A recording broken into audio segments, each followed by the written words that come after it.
Vamos lá então, Isaías não, Gênesis 46, a partir do versículo 1. Nós paramos no 45, né, semana passada, que deu aquele gostinho de, acabou, né? Eu assisti o finalzinho do vídeo, aí nós, já foi, vamos lá. 46 diz assim: Israel partiu com tudo o que lhe pertencia.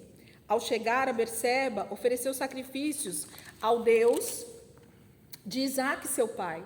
E Deus falou a Israel por meio de uma visão noturna: Jacó, Jacó. Eis-me aqui, respondeu ele. Eu sou Deus, o Deus de seu pai, disse ele. Não tenha medo de descer ao Egito, porque lá farei de você uma grande nação. Eu mesmo descerei ao Egito com você, e certamente o trarei de volta, e a mão de José fechará os seus olhos. Então Jacó partiu de Berseba. Os filhos de Israel levaram seu pai Jacó, seus filhos e as suas mulheres, nas carruagens que o faraó tinha enviado. Também levaram os seus rebanhos e os bens que tinham adquirido em Canaã. Assim Jacó foi para o Egito, com toda a sua descendência. Levou consigo para o Egito seus filhos, seus netos, suas filhas e suas netas, isto é, todos os seus descendentes. Estes são os nomes dos israelitas, Jacó e seus descendentes que foram para o Egito. Rúben, o filho mais velho de Jacó. Estes foram os filhos de Rúben: Enoque, Palu, Esrom e Carmi. Estes foram os filhos de Simeão: Gemuel, Jamim, Oade e Jaquim, Zoar e Saul, filho de uma cananeia. Estes foram os filhos de Levi: Gerson, Coate e Merari. Estes foram os filhos de Judá: Onã, Selá, Pérez e Zerá. E Onã morreram na terra de Canaã. Estes foram os filhos de Pérez, Esrom e Ramum. Estes foram os filhos de Issacar: Tolá, Puá, Jazube e Sinrom. Estes foram os filhos de Zebulon: Sered, Elom e Jaleel. Foram esses os filhos que Lia deu a Jacó em Padã Arã, além de Diná, sua filha. Seus descendentes eram ao todo 33. Estes foram os filhos de Gade: Zefon, Agi, Suni, Esbom, Eri, Arode e Areli. Estes foram os filhos de Aser: Imna, Isva, Isvi e Berias, e a irmã deles, Sera, né? Estes foram os filhos de Berias, Eber e Malquiel. Foram esses os 16 descendentes que Zilpa, serva que Labão tinha dado a sua filha Lia, deu a Jacó. Estes foram os filhos de Raquel, mulher de Jacó, José e Benjamim. Azenate, filha de Potifera, sacerdote de On, deu 2 filhos a José no Egito, Manassés e Efraim. Estes foram os filhos de Benjamim: Belá, Bequer, Asbel, Gera, Naamã, Ei, Ros, Mupim, Rupim e Arde. Foram esses os 14 descendentes que Raquel deu a Jacó. Os filhos de Dan foi o Sim. Estes foram os filhos de Naphtali: Jazeel, Guni, Jezer e Silém. Foram esses os 7 descendentes que Bila, serva que Labão tinha dado a sua filha Raquel, deu a Jacó. Então a gente tem aí uma genealogia que eu convido vocês depois, se vocês quiserem. Eu acho que até achei uma imagem, eu vou mandar lá para vocês se vocês quiserem. Mas se quiser também fazer numa folha de papel, eu acho hiper válido, eu gosto bastante, vocês sabem disso, que eu acho que deixar isso discriminado faz você identificar nomes e descendentes com mais facilidade, faz você compreender quem é filho de quem é descendente de quem. Eu falo que genealogia faz a gente entender muito melhor a Bíblia. Quem não estuda genealogia acaba perdendo alguns pontos importantes, e a gente vai entendendo isso ao longo do passo a passo aí dos estudos, tá? Então eu fiz aqui no meu caderninho, e aí depois, se vocês quiserem fazer, mas eu vou mandar uma imagem também para cada um de vocês, quem quiser imprimir, ou se quiser que eu imprima colorido, eu faço lá para vocês. Todos os que foram para o Egito com Jacó, todos os seus descendentes, sem contar as mulheres de seus filhos, totalizaram 66 pessoas. Com mais os 2 filhos que nasceram a José no Egito, os membros da família de Jacó que foram para o Egito chegaram a 70. Então, grifa aí, ou circula aí os 70, que esse número vai ser importante para nós também lá na frente. É um número, querendo ou não, que vai aparecer outras vezes na palavra de Deus, e a gente talvez possa compreender algumas coisas. Então, o número de descendentes, de filhos, homens, que Jacó tinha até aqui, entre filhos e netos, eram 70, tá? Então, 70 pessoas, isso sem as mulheres e sem as filhas, né? As filhas mulheres. Os homens da família de Jacó, nesse momento que estavam descendo para o Egito, eram 70. Vocês lembram da profecia que o Senhor falou para Abraão a respeito da ida do seu povo para o Egito e que eles se tornariam escravos lá? Vocês lembram dessa profecia ou não? Vocês querem pegar o versículo? A profecia que o Senhor fala para Abraão, que ele faria dele uma grande nação, mas que esse povo seria escravizado por uma outra nação, mas o Senhor os traria de volta para Canaã. Vocês lembram do versículo ou querem relembrar? Quer relembrar? Vamos voltar lá então, volta lá. Capítulo 12. Na 13? A promessa de Deus a Abraão? Não, tá aqui, ó. 15, capítulo 15, versículo 12. Gênesis 15, versículo 12. Só para a gente relembrar que essa ida de Jacó para o Egito, ela não é desavisada, ela não é por acaso. Deus já havia falado para Abraão, ok? Antes de Isaac nascer. Gênesis 15, versículo 12. Isso, Gênesis 15, versículo 12. Diz assim, ó: ao pôr do sol, Abrão foi tomado de sono profundo, e eis que vieram sobre ele trevas densas e apavorantes. Então o Senhor lhe disse: saiba que os seus descendentes serão estrangeiros numa terra que não lhes pertencerá, onde também serão escravizados e oprimidos por 400 anos. Tá? Então Deus está falando com Abrão ainda, ele nem era Abraão, tá? O Senhor só tinha chamado Abrão para sair da terra dele e ir para a terra que ele tinha mostrado. Ele já estava em Canaã nesse momento. Esse momento aqui é o momento que ele faz uma aliança com o Senhor, com os animais lá, né? Faz todo aquele ritual. E o Senhor então fala com ele já uma promessa muito futura. Isso aqui nós estamos falando já de um período de pelo menos aí 200, 300 anos à frente entre essa promessa e essa ida de Jacó para o Egito. Mais ou menos, aproximadamente, se eu não estiver errada na conta aqui na minha cabeça, mais ou menos uns 300 anos aí de diferença. Deus estava dizendo que o povo, os descendentes de Abraão, eles iriam para uma terra estrangeira, que não era a terra deles é Canaã, ok? Que eles seriam oprimidos e escravizados. Mas o Senhor continua com a promessa. Mas eu os resgatarei, eu os trarei de volta, e eles voltarão ricos. Então, se você quiser aí, pode grifar, porque essa promessa está toda aí até o finalzinho aqui do versículo até o 16. Na quarta geração, seus descendentes voltarão para cá, porque a maldade dos amorreus ainda não atingiu a medida completa. Então, Deus precisava tratar primeiro agora, gente, com os cananeus. Tá? Por isso que o Senhor permite que Jacó desça com os seus filhos. Por quê? O que está acontecendo na terra nesse momento aqui, gente? Que Jacó está descendo para o Egito com a família dele. O que está acontecendo na terra? Na terra como um todo? A fome. Então, vocês concordam que Deus está começando já há algum tempo tratar com os cananeus? Quem são os cananeus? Os descendentes de Cã, que estão na região de Canaã, ok? Então, a fome na terra não tem a ver com pecado? Nós vamos achar isso várias vezes. Então, o que Deus está começando a fazer? Juízo, nesse momento da história, sobre os cananeus por conta do excesso de pecado. Mas o que Deus está falando que vai fazer? Que Ele vai permitir que eles fiquem lá fora 400 anos. E depois, então, de 400 anos é que Deus vai trazê-los de volta para terminar de cumprir o juízo dele. Porque aí os amorreus já foram no limite. É isso que Deus está dizendo, ó. Eu vou permitir que eles fiquem fazendo o que eles querem fazer durante quanto tempo?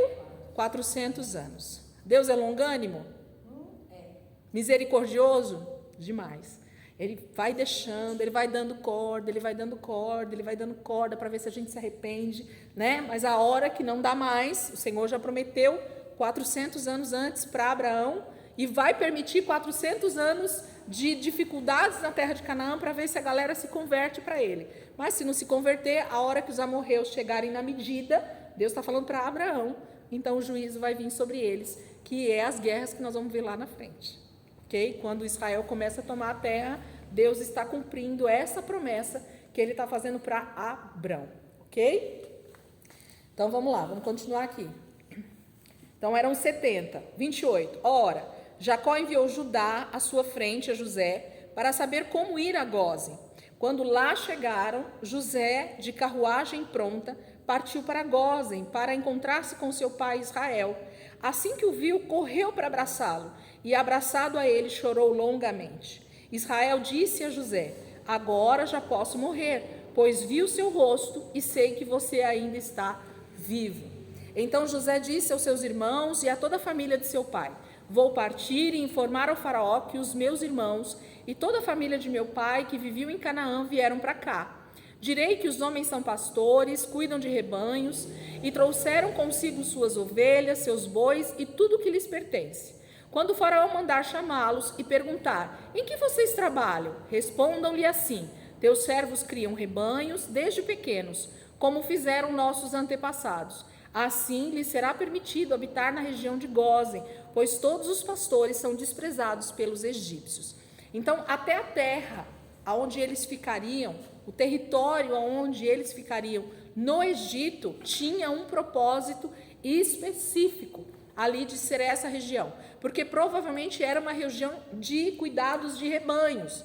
Então já era uma região onde se cuidava no Egito de rebanhos.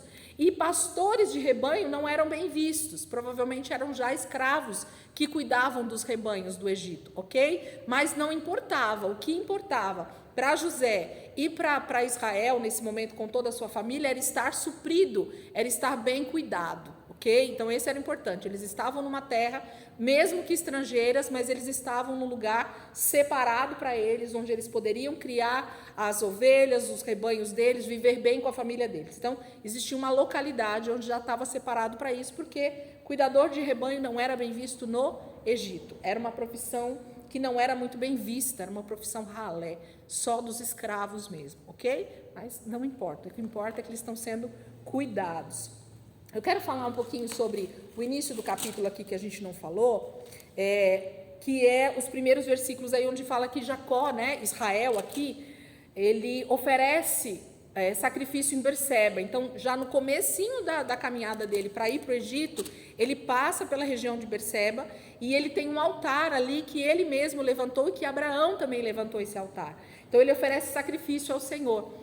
Essa questão dos sacrifícios, gente, para esses homens, tinha a ver com a reverência, com o entendimento que eles tinham de quem estava guiando a vida deles, durante toda a sua vida. Então, cada vez que esses homens paravam para sacrificar, para levantar uma oferta ao Senhor, era um espírito principalmente de gratidão e de entendimento de quem eles serviam, de quem estava os levando para lá e para cá. Quem é que está direcionando a minha vida? Quem é que tem feito todos os benefícios na minha vida? Deus. E por isso, então, eu ofereço sacrifício. Então, por isso que eu entrego para ele esse sacrifício como um incenso mesmo, como um agradecimento. Ele merece a minha oferta, ele merece o meu sacrifício, ele merece aquilo que eu estou entregando nesse altar. Reconhecimento. Sacrifício, oferta, na maioria das vezes tem a ver com reconhecimento. Se nós reconhecemos a quem servimos, a quem amamos, nós ofertamos, nós entregamos. Um dos significados de honrar, que é um dos versículos que muita gente lê de Provérbios, né? Provérbios 3, se não me engano, 3:9, honra ao Senhor com os teus bens. Eu já expliquei isso algumas vezes.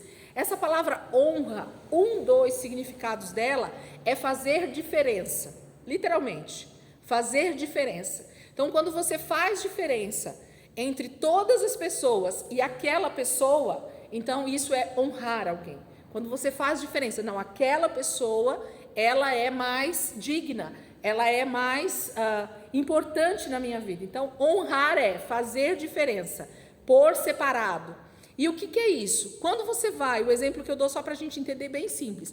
Quando a gente vai num aniversário de alguém, ou numa festa de casamento, o que você prepara para levar para essa pessoa? Um presente. Por quê? Porque você quer honrar aquela pessoa. Ela é a pessoa diferente naquele aniversário, porque é o aniversário daquela pessoa, é a festa daquela pessoa. Então, você compra um presente e leva. Se eu quero honrar o Senhor, se Ele é o centro do meu culto, para quem é que eu devo levar um presente sempre que eu vou diante dele? Né? Então, o nosso entendimento sobre honra, sobre entrega, sobre sacrifício, ele precisa entrar nesse reconhecimento de quem é Deus. Eu preciso fazer diferença de quem é Deus e de quem é todas as outras pessoas.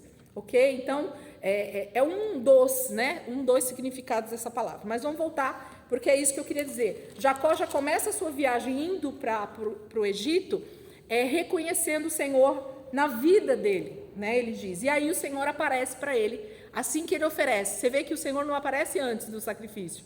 O Senhor só fala com ele depois do sacrifício. E aí o Senhor aparece e diz: eu sou o Deus do seu pai. E disse ele: não tenha medo de descer para o Egito, porque lá farei de você uma grande nação. Então Deus está dizendo: eu estou indo com você. Pode ficar tranquilo, você não está indo porque você quer ir. Eu estou levando. Nossa, isso faz toda a diferença, né, gente? Eu mesmo descerei ao Egito com você. E certamente, grife essa palavra. Faz alguma coisa com essa palavra. Certamente. Não há dúvidas naquilo que vai acontecer. É certo. Certamente o trarei de volta. Quem está prometendo, gente? Sou eu? É Jacó? É o irmão dele? É o parente? É os filhos? Não, Deus está falando com Jacó nesse momento, dizendo: pode descer para o Egito, porque certamente eu te trarei de volta para a terra de Canaã. Ele está falando no sentido físico e real, em vida? Ele leva Jacó de volta para Canaã, vivo? Não, mas ele está fazendo uma promessa. E essa promessa tem mais a ver com eternidade do que com simplesmente uma vida física. Vocês percebem que Deus falando conosco em toda a palavra, Ele não está preocupado em falar sobre os nossos 70, 80, 90 anos, gente. Deus não está interessado nessa vida finita que nós temos aqui, que é muito rápida para Deus. Ele dá um estalo e a gente já morreu, certo? É muito finito. Toda a promessa de Deus, ela está muito maior, muito mais preocupada com a eternidade, com o tempo que nós realmente estaremos com o Senhor. Então Deus está dizendo para Jacó que há uma promessa feita que ele nem sabe, talvez desde Abraão. E o Senhor está dizendo que Ele está cumprindo aqui, e certamente eu os trarei de volta. A terra prometida é Canaã. O lugar que eu vou levar o meu povo é Canaã. É lá que é a terra deles. E eu vou dar. Quando nós chegarmos lá no final já do Velho Testamento, vocês vão ver como Deus vai repetir essa questão dessa herança, desse lugar que é deles, é de Israel, desse povo. Porque é deles, ponto final. Por que Deus? Porque Deus decidiu e ponto final. Ok? Então a gente vai entender algumas questões aí dentro disso. Aí ele fala que ele leva a galera e a gente já viu aí que foram 70 pessoas. Agora nós podemos ir então para o 47. Eu queria só frisar isso da promessa. 47. José foi dar as notícias ao faraó. Meu pai e meus irmãos chegaram de Canaã com suas ovelhas, seus bois e tudo que lhes pertence, e estão agora em Gósen. Depois escolheu 5 de seus irmãos e os apresentou ao faraó. E perguntou-lhe o faraó: em que vocês trabalham? E eles lhes responderam: teus servos são pastores, como os nossos antepassados. E disseram-lhe ainda: viemos morar aqui por uns tempos, porque a fome é rigorosa em Canaã, e os rebanhos de teus servos não têm pastagem. Agora, por favor, permite que teus servos se estabeleçam em Gósen. Então o faraó disse a José: seu pai e seus irmãos vieram a você, e a terra do Egito está à sua disposição. Faça com que seu pai e seus irmãos habitem na melhor parte da terra. Deixe-os morar em Gósen, e se você vê que algum deles são competentes, ponha-os como responsáveis por meu rebanho. Então José levou seu pai Jacó ao faraó e o apresentou a ele. E depois Jacó abençoou o faraó, e este lhe perguntou: quantos anos o Senhor tem? E Jacó respondeu ao faraó: são 130 os anos da minha peregrinação.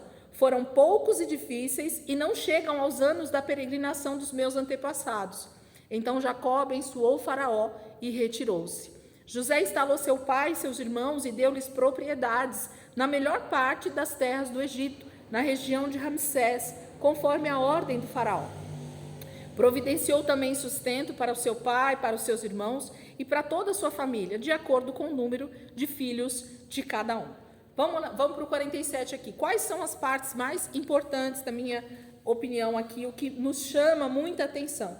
Primeiro, essa questão do faraó dizer que, já que a família de José estava ali, ela é uma família de honra, né? Porque José é governador do Egito. Então, José, o que sua família precisar, o Egito está à disposição, ok? Então, o Egito sempre vai estar à disposição quando a gente chega, né? Quando a gente está no mundo, ou quando a gente vai para o mundo, né? Ele sempre vai estar muito receptivo para nós, né? Mas no final disso a gente sabe qual é o que vai acontecer com esse povo, né? No final das contas, o que sobra para um morador do Egito é escravidão, tá? Então aqui a gente só está dando essa palhinha que o faraó é bem receptivo com eles. O que chama também a atenção da gente aqui é essa questão do versículo 7. Quando José leva o seu pai Jacó ao faraó e apresenta a ele, Jacó abençoa o faraó. Então ele libera uma bênção. Sabe quando que Deus te abençoe, que você seja uma bênção? Jacó libera uma palavra de bênção sobre o faraó. O faraó é a figura de quem, gente? Qual é a figura do faraó para nós? Tipologicamente, quem aí? Do diabo, né? Melhor ainda, já vamos começar a nos acostumar e a anotar e a ter em mente. Aqui em Gênesis, o faraó é o primeiro tipo de anticristo, ok? Então, o primeiro momento em que aparece um líder de nações, porque o Egito era uma nação muito forte e que comanda todas essas nações e tem força bélica, né? Força de exército, força financeira, é o faraó no Egito. Então, aqui em Gênesis já começa a aparecer pela primeira vez uma figura, uma tipologia do anticristo. Então, a gente já tem o primeiro anticristo aparecendo aqui e ao longo do Velho Testamento a gente vai ver mais alguns aparecendo. Então, ele é a primeira tipologia do anticristo. Então, o anticristo no começo ele vai ser legal, não vai? Para quem estudou escatologia comigo, os 3 anos e meio aí, quando ele aparecer, ele vai ser um cara legal. Então, José, o que a sua família precisar, está tudo certo aqui no Egito. Dê a melhor terra para eles, sustento para eles, está tudo certo. Só que passado algum tempo, o que vai ter que acontecer? Eles vão ter que me servir. Ou me serve, ou vai ser morto, escravo. Então, tem uma figura bem colocada aqui já em Gênesis para nós, a respeito do anticristo. Mas Jacó abençoa, libera uma palavra de bênção sobre o próprio faraó. Isso tem a ver com aquilo que a gente é, gente, identidade. Jacó, ele é uma bênção. Por quê? Porque ele é abençoado pelo próprio Deus. Nós nunca vamos poder liberar algo para alguém que não é a nossa essência. Então, jamais um filho de Deus vai liberar maldição sobre quem quer que seja, inclusive sobre o anticristo. Não é o nosso papel. Jesus não liberou palavra de maldição sobre ninguém, liberou? Quando ele estava na terra como filho de Deus? Então não é nosso papel. Nosso papel é abençoar, liberar aquilo que está dentro de nós. E se a bênção de Deus está dentro de nós, é aquilo que nós vamos liberar sobre as vidas das pessoas, ok? Então esse é um papel aqui do filho de Deus e de Jacó diante do faraó. Depois o Jacó diz assim no versículo 9, Jacó respondeu ao faraó, da pergunta dele, né, quantos anos ele tinha. Jacó respondeu ao faraó, são 130 anos, os anos da minha peregrinação. Então, Jacó já sabia que ele era peregrino nessa terra? O que significa a palavra peregrino, gente? A gente pertence a um lugar. Eu estou viajando, eu estou passeando numa terra que não é essa minha terra. Sabe quando você vai para um lugar? Cíntia gosta muito de viagens, né? Quando você está viajando, turistando, você é um peregrino. É a segunda palavra para turista, ok? Ou é um tipo de palavra para turista. Você é um peregrino numa terra que não é a sua. Onde é a sua terra? Onde você nasceu? De onde você é? De onde Jacó era? Jacó era de Canaã. E não só isso. De onde nós viemos como essência, gente? De Deus, ok? De um reino espiritual. Nós viemos do céu, como alguns pregadores usam, né? O meu lugar de nascimento literal é o céu, porque nós temos uma essência principalmente espiritual. A nossa primeira essência, lembra da tricotomia? Eu cheguei a falar logo no comecinho com vocês, né? Espírito, alma e corpo. O que Deus cria primeiro? O nosso espírito. Então nós somos seres espirituais. Então a nossa primeira identidade literal é seres espirituais. Então nós somos como Deus. Deus é daqui, dessa terra, desse tempo aqui? Não.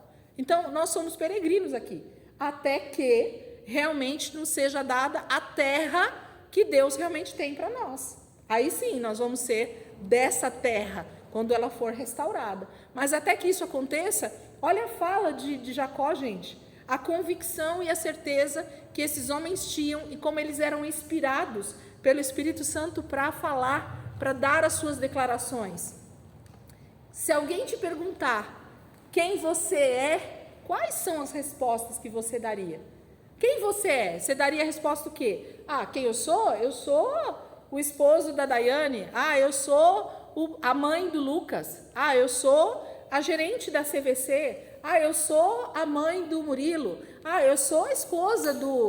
Como é que é o nome do seu marido mesmo?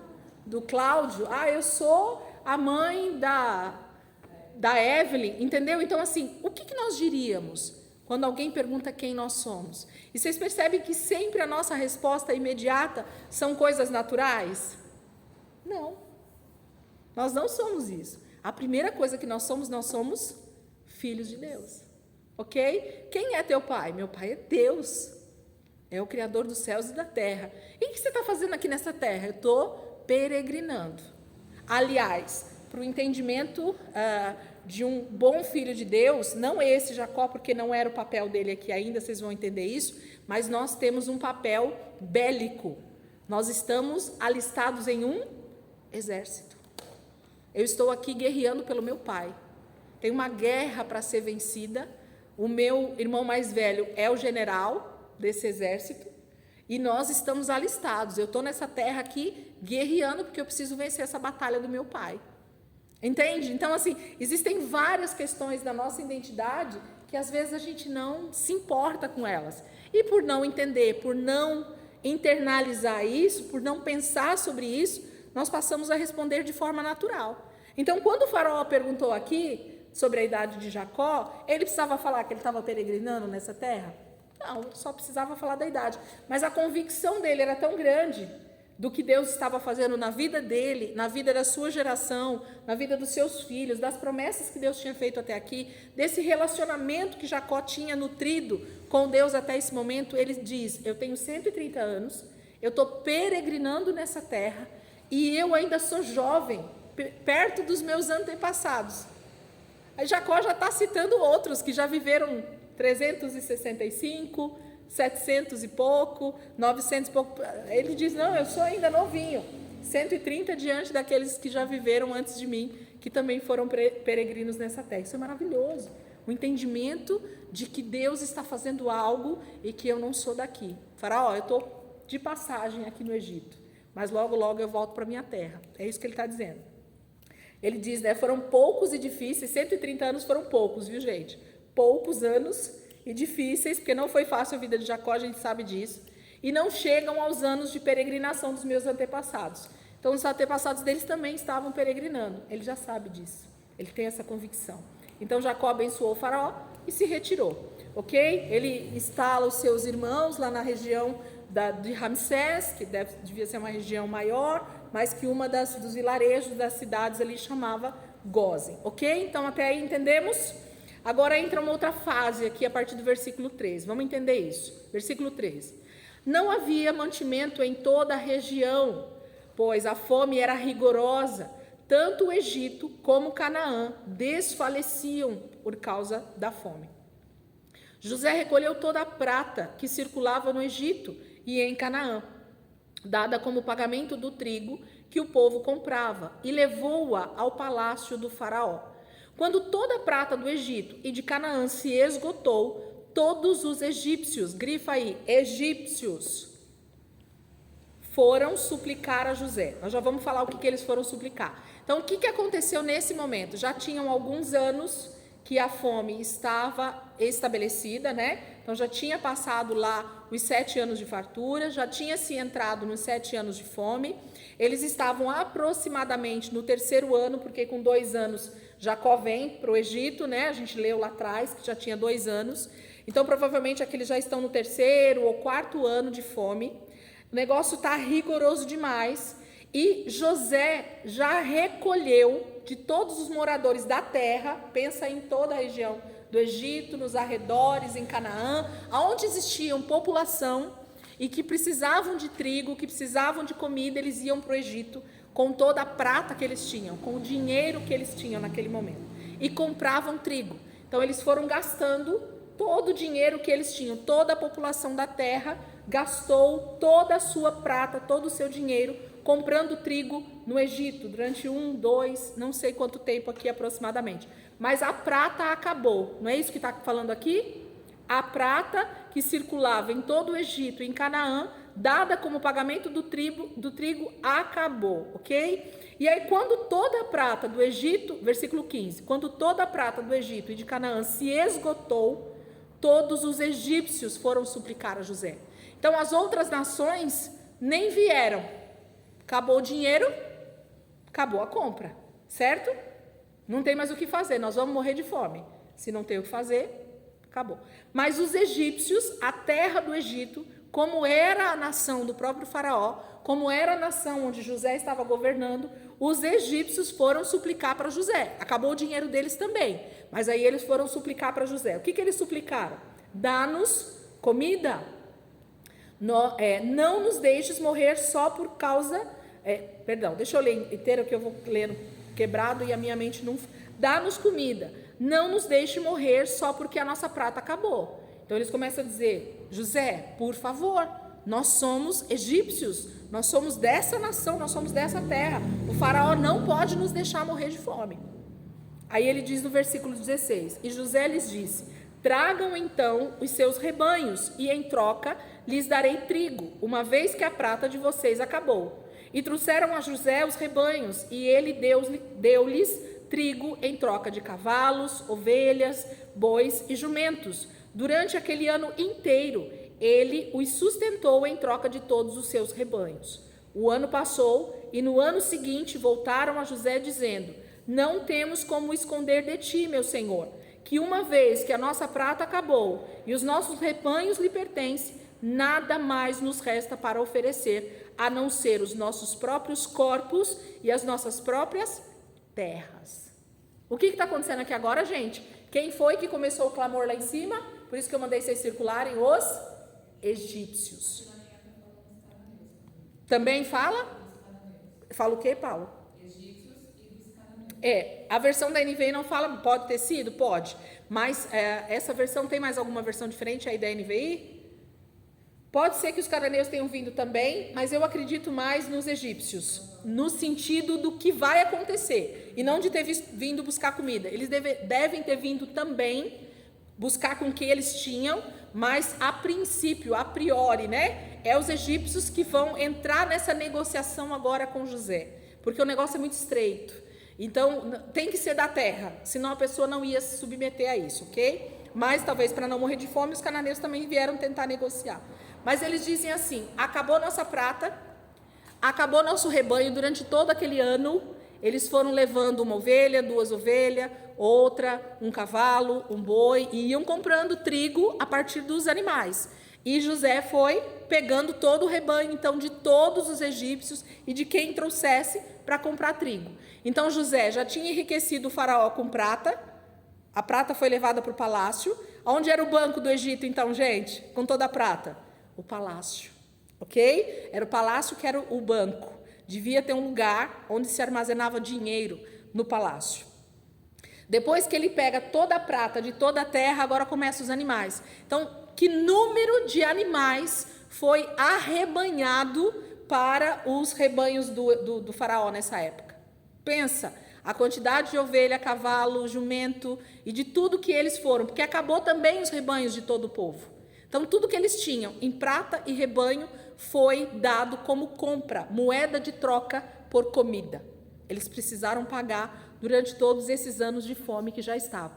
Agora, eles estavam sem prata e sem animais para vender. Aí eles voltam para José no ano seguinte e dizem: José, nós não podemos mentir para você, porque nós estamos aqui quase que sempre comprando, você está vendo a nossa cara quase todo dia, e a gente está trazendo, e não tem mais o que trazer. Acabou a prata e acabou os rebanhos. Nós só temos agora os nossos corpos e as nossas terras. Vamos ver o que eles falam em seguida? 19. Não deixes que morramos e que as nossas terras pereçam diante dos seus olhos. Então, ô José, não deixa que a gente morra e nem que a terra fique aí, ó, jogada para quem quer que seja, porque nós não vamos estar aqui para produzir, o Egito não vai ter gente para trabalhar nas terras, para plantar, e aí depois que acabar os anos de fome, o que vai acontecer, gente? Não vai ter gente mais na terra do Egito.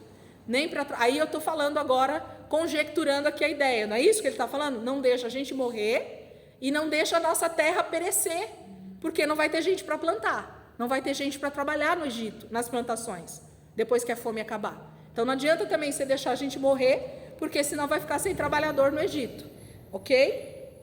Aí ele continua: compra-nos. Como que está aí, Paula, na nossa versão? Esse 19. Eu quero que compre as nossas terras, é isso? Mas ele começa dizendo pior ainda, olha aqui na NVI: compra-nos. Compra a gente. Está escrito: compra-nos a nós. E isso. E a nossa terra por pão. Ok? Então agora eles estão se vendendo por alimento. Porque ele vai falar o que vai acontecer: compra-nos e compra as nossas terras em troca de trigo, e nós, com as nossas terras, seremos de quem? Quem é que está falando isso, gente? São Jacó e os seus filhos que estão falando isso? Os egípcios. Porque da família de Jacó, da família de José, quem está cuidando, gente? Deus. José. José está dando sustento. Eu digo assim, vamos olhar. José está dando sustento. Eles não precisariam fazer nada, porque eles eram irmãos de José, pai de José, família de José. E ele coordenava tudo, né? Ele dava o alimento, porque ele era o dono daquela situação. Ele era o governador de tudo aquilo. Então, a terra de Gósen, aonde Jacó, os seus filhos, os seus netos estava sendo suprido por José. Eles não estavam vindo diante do José para comprar nada. Até porque eles nem tinham, você concorda? Apesar que tinham os rebanhos, né? Mas assim, eles eram sustentados por José. Era o salário de José que sustentava toda a sua família. Também pode ser, nem conjecturei isso, mas pode ser também. Imagina todo o rebanho que José arrebanhou. Quem estava cuidando lá? No lugar onde Faraó tinha os rebanhos dele? O povo de José. Pode ser, Paula. Ótima essa. Provavelmente. Até por isso que Faraó, ele fala: se tiver gente responsável, José, põe ele sobre os meus rebanhos. José ganhou um monte de rebanho para o Faraó. Era o povo lá, com certeza, de Jacó que estava cuidando. Eles sabiam cuidar de rebanhos muito bem. Deus está cuidando do seu povo. Em meio à fome, em meio à calamidade, em meio ao anticristo reinando, Deus está cuidando do seu povo. Aonde, gente? No Egito. Ele não está em outra terra. O povo do Senhor está em outra terra? Não, Deus separou numa terrinha bonita lá. Não. É no meio do Egito. Eles estão lá vendo tudo isso acontecer. Mas eles estão sendo guardados, cuidados. Isso é maravilhoso. E aí então os egípcios dizem para José: compra-nos e a nossa terra também. E nós seremos escravos do faraó. Quem é que vai ser escravo a partir de agora do faraó, gente? Os egípcios. Grava isso, circula isso se vocês quiserem. Ele continua, né? Dá-nos sementes para que sobrevivamos e não morramos de fome, a fim de que a terra não fique desolada. Então, como eu falei, né? Eles dizem assim: José, nos dá pão para comer e nos dá semente para plantar. Porque em algum momento a terra vai ter que produzir e a gente vai ter que continuar comendo depois que passar essa fome. As coisas vão ter que continuar acontecendo. Então, nós não podemos deixar a terra definhar e vocês precisam de mão de obra. Não dá para você sozinho aí trabalhar em toda a terra do Egito. Vai precisar de gente. Então, compra nós. Nós passamos a ser escravos do faraó para continuar produzindo, para continuar trabalhando nas terras, arando, mesmo que não tenha muita semente, mas a gente vai continuar trabalhando até que essa fome passe. Versículo 20. Assim José comprou todas as terras do Egito para o faraó. Tem pregadores, teólogos, estudiosos que falam que isso aqui foi o maior boom imobiliário daquela época. Faraó ficou dono de todas as terras do Egito. Sabe o que é toda, gente? Pensa agora, né? Vamos pensar aqui no nosso tempo para a gente entender o que é isso. Pensa, por exemplo, vou falar só São Paulo. O governador tem uma fome terrível aqui no estado de São Paulo, entendeu? E a gente precisa comer e todo mundo dá suas terras, dá todos os bens que tem por comida. E aí os bens passam a ser do Estado. Você passa a ser simplesmente funcionário do Estado a partir de agora. Você não tem mais casa no seu nome, você não tem mais carro, você não tem mais nada. É tudo do Estado. Esse aqui foi o maior boom imobiliário, a maior negociação imobiliária de todos os tempos. Foi José no Egito para o faraó. Ele compra todas as terras através da comida que ele tinha armazenado. Sabedoria de Deus vai gerar, né? No tempo de crise, vão ser, aí alguns teólogos também usam essa frase, nos tempos de crise são os filhos de Deus que vão reger toda a terra, porque eles vão ter sabedoria de Deus para administrar toda a situação. Então isso tem a ver com esse discernimento espiritual. Todos os egípcios tiveram que vender os seus campos, pois a fome os obrigou a isso. A terra tornou-se propriedade do faraó. Quanto ao povo, José o reduziu à servidão, de uma outra extremidade do Egito. Somente as terras dos sacerdotes não foram compradas, porque por lei esses recebiam sustento regular do faraó e disso viviam. Por isso não tiveram que vender as suas terras. Observação muito boa aqui também. O que está acontecendo? Então todas as terras foram vendidas, dadas como parte de pagamento para continuar a comer. E o povo todo se tornou escravo. As únicas terras que não foram entregues por comida e as únicas pessoas que não se tornaram escravas do faraó nesse momento foram os sacerdotes. Os sacerdotes de quem, gente? Do faraó, ok? Não tinha Moisés, não tem templo, não tem tabernáculo. Aqui nós estamos falando do Egito. Os sacerdotes que eram do faraó, as pessoas que adoravam os deuses lá no Egito, esses sacerdotes também. Tá vendo aqui, gente? Ó, também. Muito antes de Moisés, ó. Eram sustentados por quem? Os sacerdotes? Pelo faraó. Ok? Eles tinham um sustento regular. Por quê? Porque eles trabalhavam em prol somente da adoração dos templos. Um sacerdote, gente, não tem outro trabalho a não ser as coisas dos deuses. Ok? Em oferecer, em adorar, em ficar ali, em cuidar do templo, em cuidar das coisas do Deus a quem ele serve. Será que antes disso já não tinha alguns povos que faziam isso também? E aí por isso que o Senhor separa lá na frente a tribo de Levi? Entende que aqui aparece no texto, é Moisés quem está escrevendo, inclusive, e nós já vimos lá atrás que tem Melquisedeque, que é rei de Salém, que é sacerdote do Deus vivo. Lembra lá da passagem de Abraão recebendo pão e vinho do Melquisedeque, do rei de Salém, e ele é sacerdote do Deus vivo? Será que alguém já era adorador do Senhor? Percebe o que eu estou querendo dizer aqui para vocês? Existia todo já um ritual, uma maneira de se viver sacerdotal, de adoração a deuses e a Deus que aquele povo já usava, já era natural. A gente aqui acha que tudo isso só vai aparecer com Moisés, com o tabernáculo.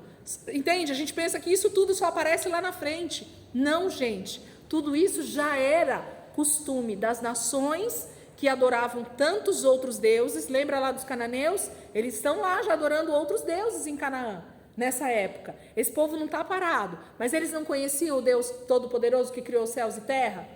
Por que eles não adoravam Deus? Porque eles eram rebeldes. Tá? A história está acontecendo. Lá em Canaã tem gente adorando, aqui no Egito tem gente adorando, tem sacerdotes que estão sendo cuidados só para fazer adoração aos deuses do Egito.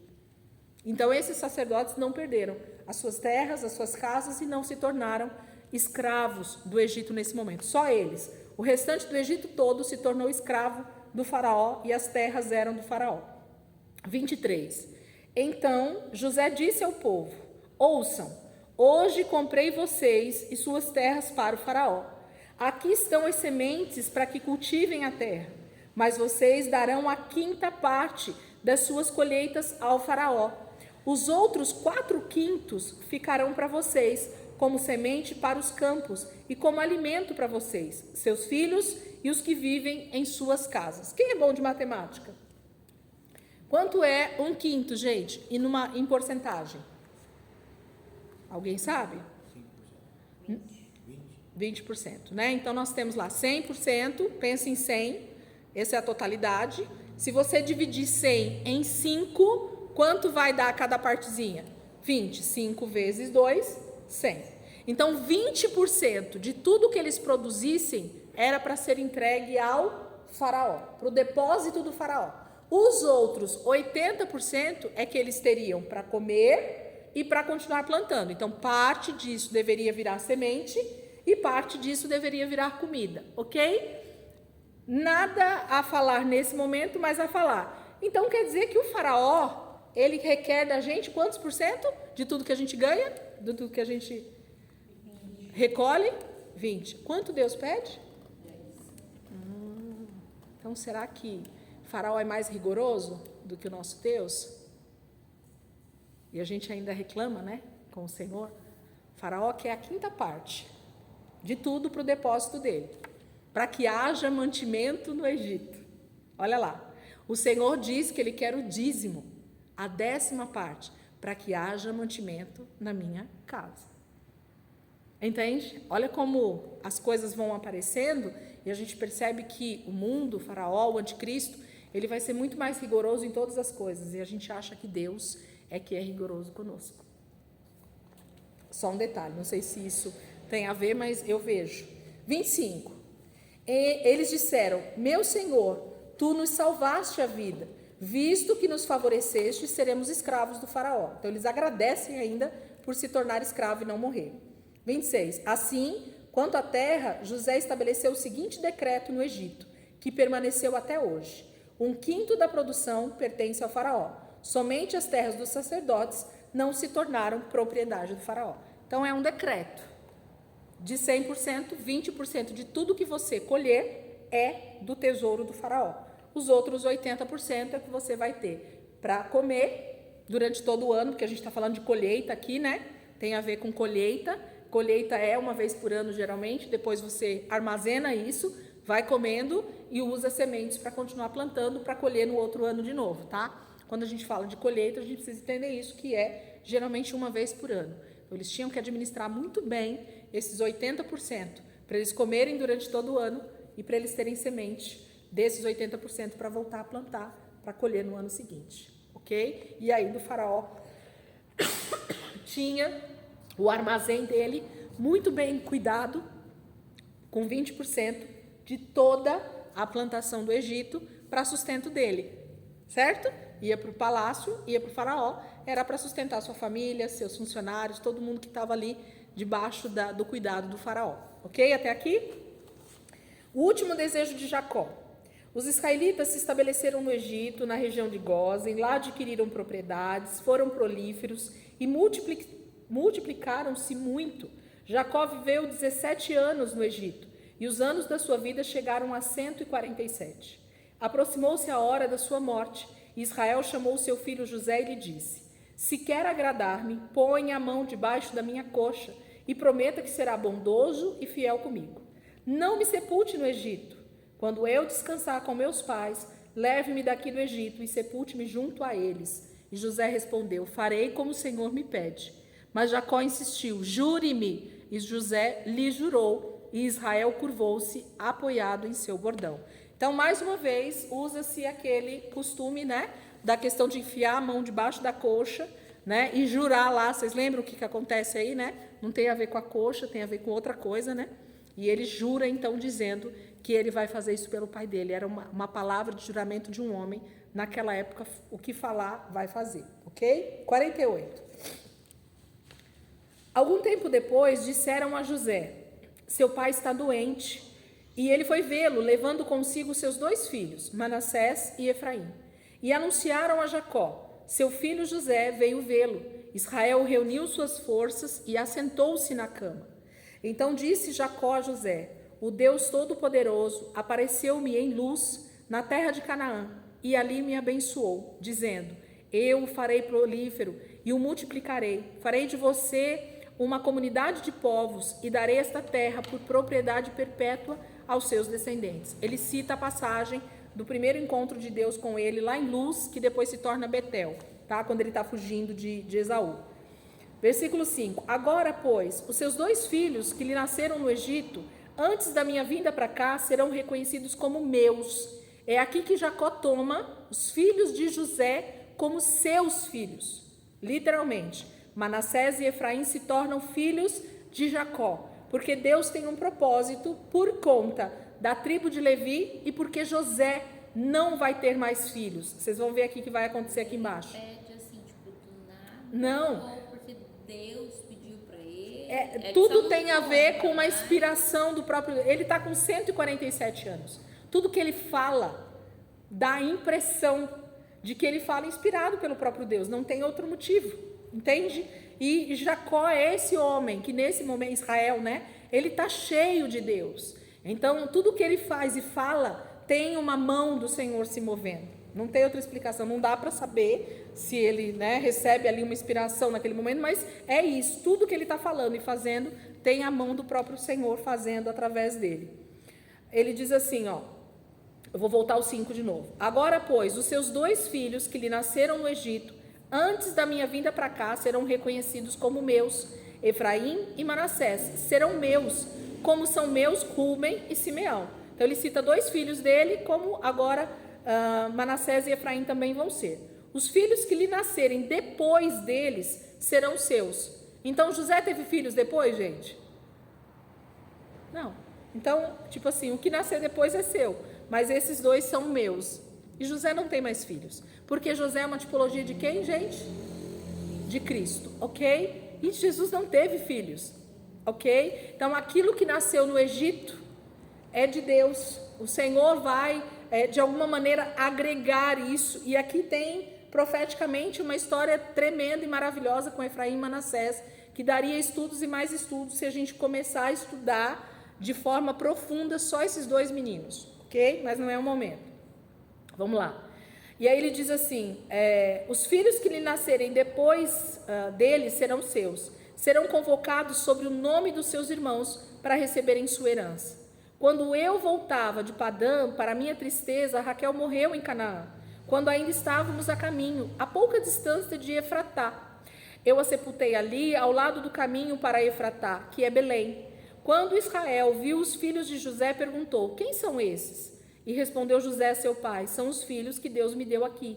Então Israel disse, traga-os aqui, para que eu os abençoe. Os olhos de Israel já estavam enfraquecidos por causa da idade avançada, e ele mal podia enxergar. Por isso José levou seus filhos para perto dele, e seu pai os beijou e os abraçou. E Israel disse a José, nunca pensei que veria a sua face novamente, e agora Deus me concede ver também os seus filhos. Em seguida, José os tirou do colo de Israel e curvou-se com o rosto em terra. E José tomou os 2, Efraim à sua direita, perto da mão esquerda de Israel, e Manassés à sua esquerda, perto da mão direita de Israel, e os aproximou dele. Israel, porém, estendeu a mão direita e a pôs sobre a cabeça de Efraim, embora este fosse o mais novo, e cruzando os braços, pôs a mão esquerda sobre a cabeça de Manassés, embora Manassés fosse o filho mais velho. O que aconteceu aqui, gente? Trocou a bênção. De novo, né? De novo, gente. Olha lá, de novo a coisa acontecendo. O mais velho era... É isso? Me ajuda aí, porque... É o primeiro? Pega lá a listinha. A listinha. Deixa eu ver aqui. Eu sempre me confundo, se a gente lê devagarzinho, a gente permanece. Manassés, é isso mesmo. Manassés é o mais velho, certo? E depois Efraim.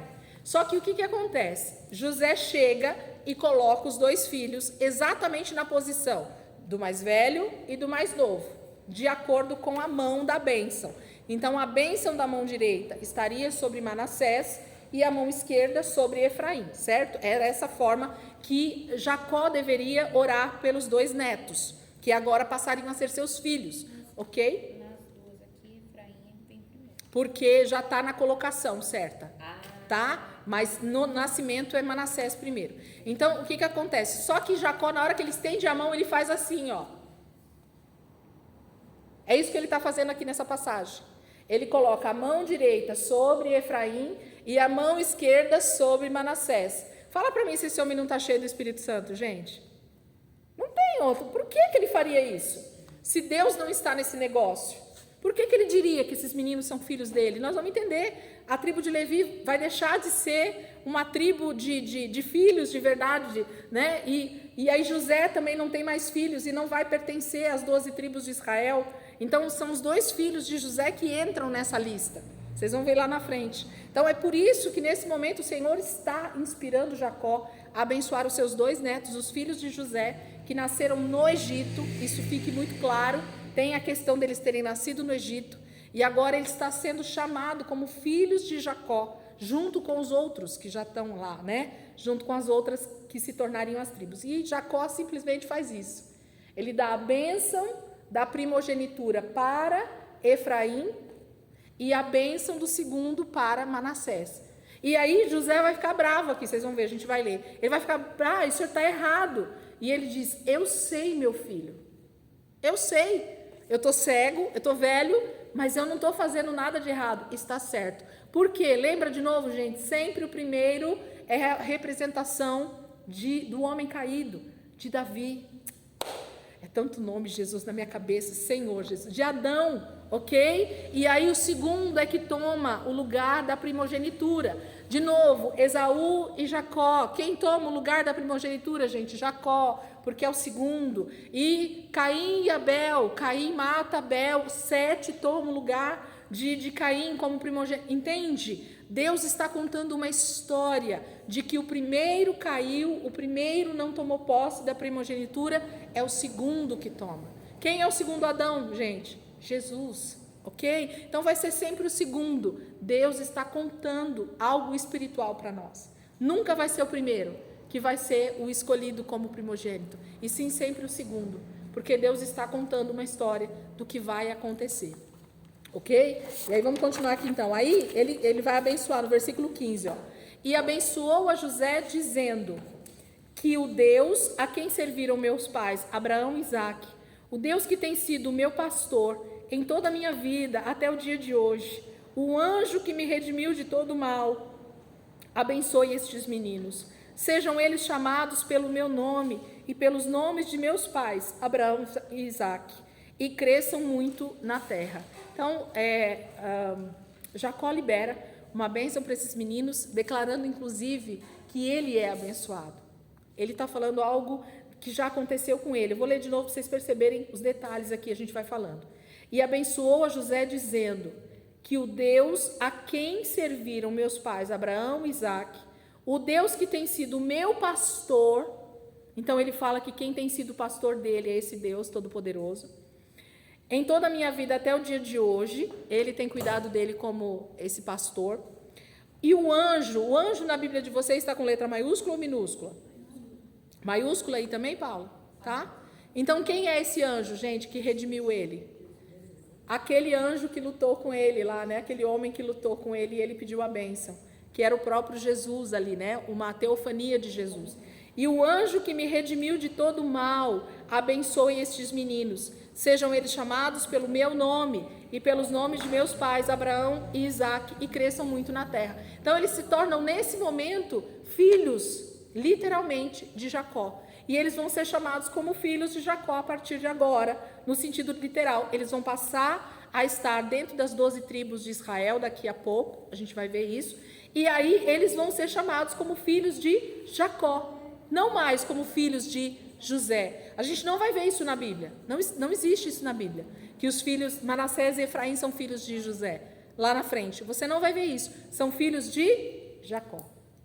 São das 12 tribos de Israel. Ok? Eles tomam posse da terra de Israel, assim como todas as outras 10 tribos tomam também. Tá bom? A gente vai ver bastante isso lá na frente. Quando José viu seu pai colocar a mão direita sobre a cabeça de Efraim, não gostou, por isso pegou a mão do pai a fim de mudá-la da cabeça de Efraim para a de Manassés e lhe disse: não, meu pai, este aqui é o mais velho, põe a mão direita sobre a cabeça dele. Mas seu pai recusou-se e respondeu: eu sei, meu filho, eu sei, ele também se tornará um povo, também será grande. Apesar disso, seu irmão mais novo será maior do que ele, e seus descendentes se tornarão muitos povos. Assim Jacó os abençoou naquele dia, dizendo: o povo de Israel usará os seus nomes para abençoar uns aos outros com esta expressão: que Deus faça a você como fez a Efraim e a Manassés. E colocou Efraim à frente de Manassés. A seguir, Israel disse a José: estou para morrer, mas Deus estará com vocês e os levará de volta à terra dos seus antepassados. E a você, como alguém que está acima de seus irmãos, dou a região montanhosa que tomei dos amorreus com a minha espada e com o meu arco. Então, Jacó já libera uma bênção aqui sobre José e mais precisamente sobre as tribos, né, que vai representar José, que é Efraim e Manassés depois. Então, a gente vai ver que na divisão das terras, Efraim e Manassés estão com uma grande parte da nação ali de Canaã, né, da terra de Canaã, por uma questão de bênção, e a gente vai ver tantas outras promessas que estão liberadas sobre Efraim e sobre Manassés também. 49, gente, dá tempo, legal. Vamos lá, vamos falar sobre as bênçãos. Hã? Eu acho que tudo não sei, né, porque aí tem bastante coisa, assim, em partes, né, mas quem sabe, vamos ver. 49. Então Jacó chamou seus filhos e disse: ajuntem-se ao meu lado para que eu lhes diga o que lhes acontecerá nos dias que virão.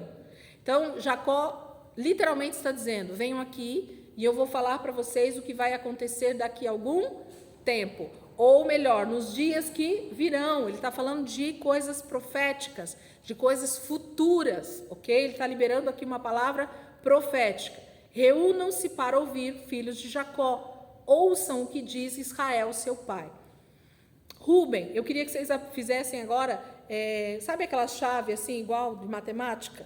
Que a gente vai separando agora a bênção de cada um deles, fica melhor até para vocês depois, numa outra leitura, identificar. Então, o primeiro já está aí, tá? Então, vocês vão fazer a chavezinha lá e colocar o primeiro. Vai do versículo 3 e 4, é a bênção do Rubem, ok? Ou a palavra a respeito de Rubem. Então, esse é o primeiro. Rubem, você é meu primogênito, minha força, o meu primeiro sinal do meu vigor, superior em honra, superior em poder, turbulento como as águas, já não será superior, porque você subiu à cama de seu pai, ao meu leito, e o desonrou.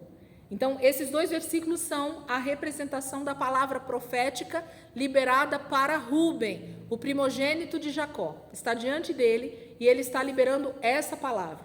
Ele é o primogênito, ele é o vigor da força de Jacó, foi o primeiro filho que nasceu de Lia. Ele deveria ser o primogênito na linhagem, mas por causa do pecado de Rubem, de ter se deitado com a concubina do pai dele, com Bila, eu acho, né, que ele deita, ele perdeu a primogenitura, ok? Ele está dentro dos 12, ele é da tribo, mas ele tem algo que ele perdeu, que é esse direito à primogenitura. Ele não vai ser mais esse homem de honra, esse homem do vigor do seu pai, de toda essa honra que tem da primogenitura. Mas ele tem a bênção dele aqui, do pai dele, ok?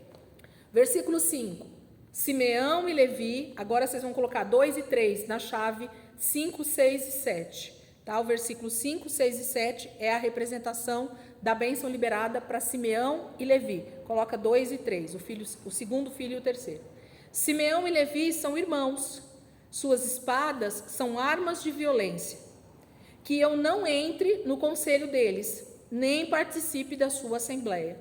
Porque em sua ira mataram homens e a seu bel prazer aleijaram bois, cortando-lhes o tendão. Maldita seja a sua ira tão tremenda e a sua fúria tão cruel. Então, a gente tem aqui homens vingadores, né?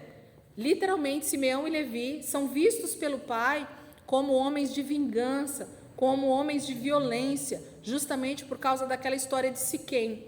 São eles que se levantam para matar todos os homens lá em Siquém por causa de Diná. Mas isso tem algo bom dentro. Nós vamos entender ao longo da história de Israel. Por que, Elisângela, que tem algo bom? Porque eles fizeram algo de bom naquele momento. Lembra que eu falei? Eles exerceram juízo sobre aquela cidade, sobre aqueles homens que desonraram Diná. Deus não veio e matou Simeão e Levi porque eles não estavam fazendo algo ruim. Eles estavam agindo com justiça. Eles estavam tendo o zelo sobre as coisas de Deus. Essa é a grande diferença. Mas Jacó vê eles como meninos de violência, como meninos de armas, né? Como meninos que fazem a ira deles sobressair. E eles dizem assim, isso não é bom. Porque é bom alguém que vai, gente, para cima e exerce ira sobre os outros? Não, não é bom. Não é bom que isso aconteça. Mas quando eles agem de acordo com o zelo pelas coisas de Deus, a gente percebe que Deus, então, vê isso com os olhos de zelo.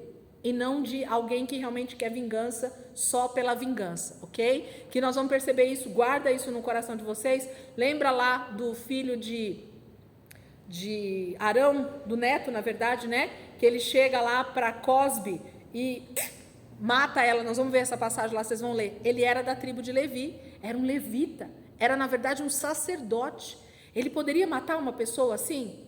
Não, ok? Deus não iria permitir se isso fosse de qualquer maneira, mas ele estava exercendo zelo, porque aquele homem com aquela prostituta, com aquela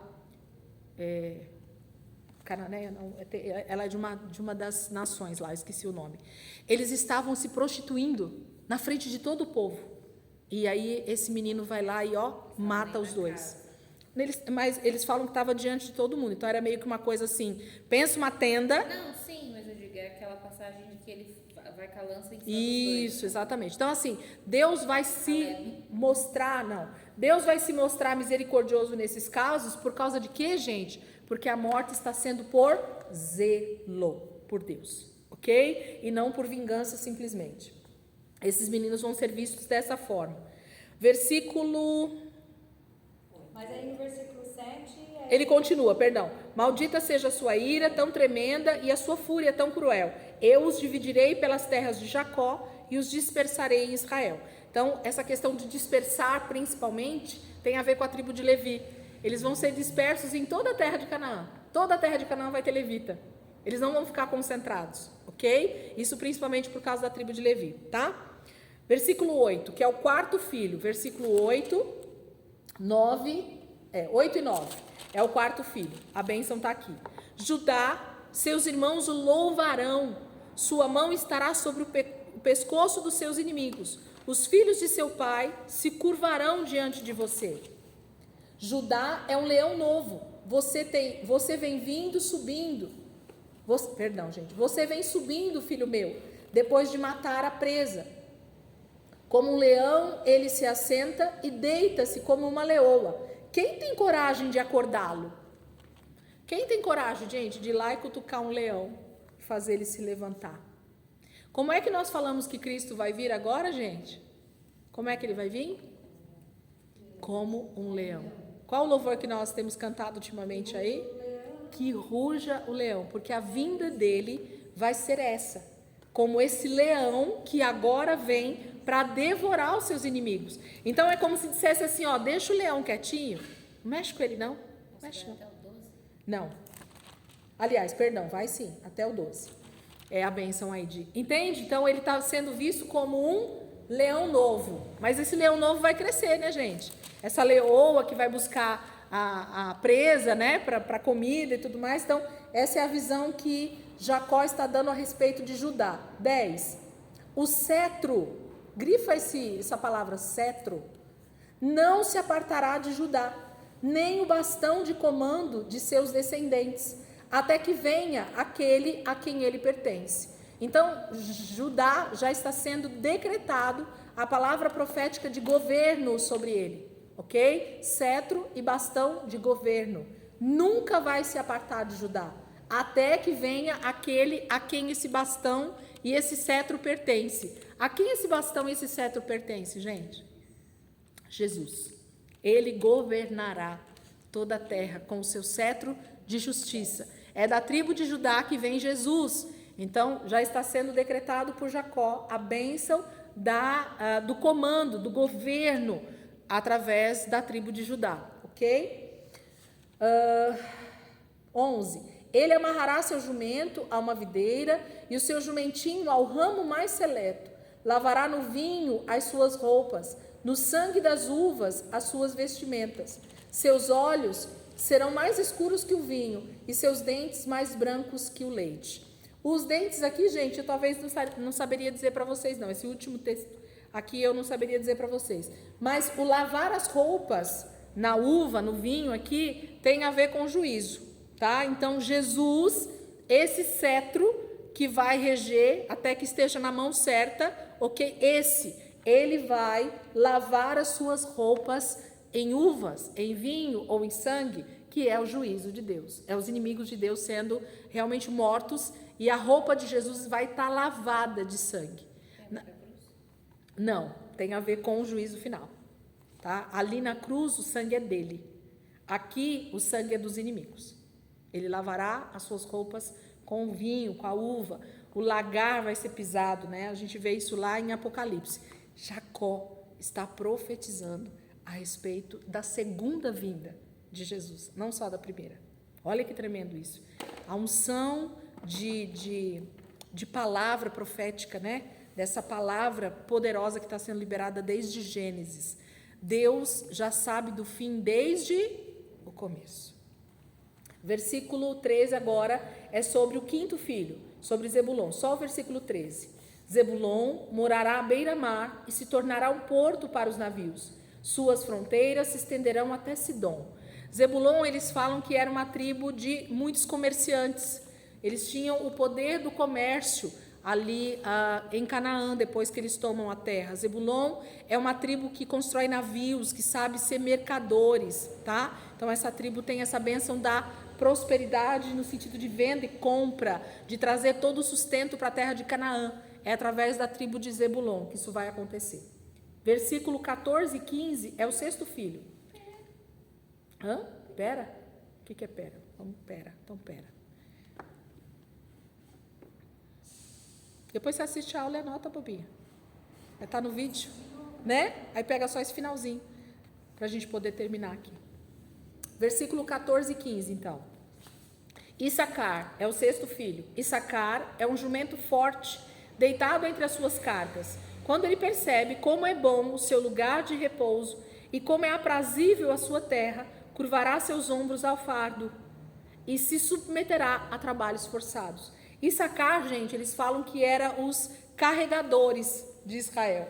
Sabe aquela tribo de homens fortes, de homens que não têm preguiça do trabalho, de homens que ajudam as outras tribos? Esse é a tribo de Issacar. Nós vamos ver esse papel dessa tribo. Ele é como um jumento forte. Olha como Jacó olha para ele e diz, né? Você tem uma força descomunal, você é um jumento forte. As cargas vão estar sobre você e não vai ser pesado ajudar os teus irmãos. Você vai fazer isso com os pés nas costas, ok? Cada um sendo liberado uma palavra profética de ministério, gente. Eu vejo isso, sabe, como se fossem ministérios sendo liberados para as 12 tribos. Cada um vai fazer algo, cada um vai ter um trabalho, cada um vai ter um papel dentro das 12 tribos de Israel. Isso é tremendo. Ele está liberando e já falando que cada filho vai fazer, né, quando eles estiverem na terra de Canaã. O sétimo filho vai do versículo 16 ao 18. Dan será uma serpente à beira da estrada, uma víbora à margem do caminho, que morde o calcanhar do cavalo e faz cair de costa o seu cavaleiro. O Senhor, ó Senhor, eu espero a tua libertação. Fala de uma tribo poderosa em guerra, tá? Eles são essa serpente no sentido de ser astutos, no sentido de ser certeiros a respeito da sua presa. A tribo de Dan vai ser uma tribo guerreira, ok? Vão ser os famosos danitas. Daiane lembra que ela era da tribo de Dan, lá na igreja do M12, né? Quem trabalha com essa questão de célula, essas coisas, que gosta de usar as 12 tribos, sempre que eles usam a tribo de Dan, eles dão para os jovens da igreja. Porque são os danitas, né? Que são aquela tribo forte, guerreira. Aí tem essa questão de guerra mesmo, de exército, né? Porque eu acho que tem a ver com a questão de guerra, né? Mas não quer dizer que seja o brasão, eu não sei. Tem no brasão, se não me engano, de Dan isso, mas não quer dizer que tenha a ver com esse leão de Judá, não, tá? Tem mais a ver com guerra mesmo, tá? Então, Dan vai ser essa tribo boa na guerra, uma serpente veloz, que vai pegar os cavalos e vai sair derrubando todo o exército, porque o exército naquela época, a força deles era os cavalos. Então, sempre que um exército vinha com muita força, ele sempre tinha muitos cavalos. E se Dan sabia, então, morder o calcanhar dos cavalos, você derruba um cavalo de que forma, gente? Pelas pernas dele, né? Ou você dá uma rasteira ali, sabe assim, tem que ser através das patas, né, do cavalo, para ele realmente ser vencido, senão não tem quem segure. É uma força muito forte. Então, ele vai ser essa serpente. Dan vai ser esse exército. 19 é o 8º filho, Gad, né? Gad será atacado por um bando, mas ele é que atacará e o perseguirá. Então, mais um que vai ser forte na guerra, né? Vai ser forte com os seus exércitos. Gad será atacado por um bando, mas é ele quem o atacará e o perseguirá. O nono filho, versículo 20. A mesa de Aser será farta, ele oferecerá manjares de rei. Gente, Aser, ele está bem na região lá em cima, em que a gente vê Tiro. A gente vê ele próximo das margens. Eles vão ser aquela tribo que tem muitos reis que gostam de ir para a terra deles, que governa de forma poderosa. Por isso que ele fala que a mesa dele vai ser farta. Sabe aqueles diplomatas? É a tribo de Aser. É isso que está sendo dito para eles. Eles vão ser bons diplomatas. Vão receber muito bem reis de fora, porque eles estão lá na região pertinho do mar, ali, do mar Mediterrâneo, ok? A gente vai ver isso depois lá no mapa. Versículo 21 é o 10º filho. Naftali é uma gazela solta, que por isso faz festa. Então, Naftali seria o povo festeiro da história, né? Seria o povo que gosta de uma festa, que gosta de celebração, que prepara as festas quando tiver as festas de Páscoa, tabernáculos. É a galera que gosta de providenciar a festa. É Naftali, ok? O 10º filho, a 10ª tribo. A 11ª vai do 22 até o 26, que é Manassés e Efraim, que está representado aqui por José, tá? José é uma árvore frutífera à beira de uma fonte, cujos galhos passam por cima do muro. Com rancor, arqueiros o atacaram, atirando-lhe flechas com hostilidade. Mas o seu arco permaneceu firme, os seus braços continuaram fortes, ágeis para atirar. Pela mão do poderoso, com letra maiúscula de Jacó, pelo nome do pastor, também com letra maiúscula pastor, a rocha de Israel, também com letra maiúscula rocha, pelo Deus de seu pai, que ajuda você, o Todo-Poderoso, que o abençoa com bênçãos dos altos céus, bênçãos das profundezas, bênçãos da fertilidade e da fartura. As bênçãos de seu pai são superiores às bênçãos dos montes antigos, as delícias das colinas eternas. Que todas essas bênçãos repousem sobre a cabeça de José, sobre a fronte daquele que foi separado de entre os seus irmãos. Então, está falando da tipologia do próprio Cristo. Então, Ele esse aqui é de José, de Efraim e Manassés. Ele recebe por meio que, os dois recebem meio que por herança a bênção do próprio pai, tá? Mas Jacó já liberou lá atrás a bênção sobre eles. Mas aqui ele está falando sobre José, porque ele está diante do filho ainda. Mas essas bênçãos todas, gente, tem a ver com o próprio Cristo, tá? Todas as bênçãos do Deus Todo-Poderoso está sobre Jesus. Então, assim, é a tipologia do próprio Cristo aqui sendo abençoado através de José, ok? O 12º, então, versículo 27. Benjamim é um lobo predador. Pela manhã devora a presa e à tarde divide o despojo. Então, vai ser aquela tribo que realmente vai ajudar os seus irmãos nas conquistas, em realmente repartir, em ser a bênção entre os seus irmãos. Benjamim é esse menino que devora junto, luta junto, mas está o tempo inteiro dividindo. Ele vai estar, a terra de Benjamim está bem no centro praticamente de Judá. Então, ele vai ser aquele que ao mesmo tempo está ali lutando junto, é aquele que está repartindo junto, tem pouca herança. Benjamim, mas ele é aquele que está o tempo inteiro dando para os seus irmãos. Nós vamos ver isso bastante no meio dos versículos. Eu vou só terminar então o versículo 49, capítulo 49, que a gente já passou da hora, e semana que vem a gente faz os 50. São esses os que formaram as 12 tribos de Israel. E foi isso que seu pai lhes disse ao os abençoá-los, dando a cada um a bênção que lhe pertencia. A seguir, Jacó deu-lhes estas instruções: estou para ser reunido aos meus antepassados, sepultem-me junto aos meus pais na caverna do campo de Efron, o Hitita, na caverna do campo de Macpela, perto de Manre, em Canaã, campo que Abraão comprou de Efron, o Hitita, como propriedade para a sepultura. Ali foram sepultados Abraão e Sara, sua mulher, Isaque e Rebeca, sua mulher. Ali também sepultei Lia. Tanto o campo como a caverna que nele está foram comprados dos hititas. Ao acabar de dar essas instruções a seus filhos, Jacó deitou-se, expirou e foi reunido aos seus antepassados. Então aqui Jacó libera a bênção sobre os 12 filhos e então ele morre aos 147 anos de idade. Ok? Semana que vem, então, a gente finaliza aqui esse texto com José, que é maravilhoso, lindo, tremendo. E a gente, então, depois inicia aí o texto de Êxodo. Amém, querido?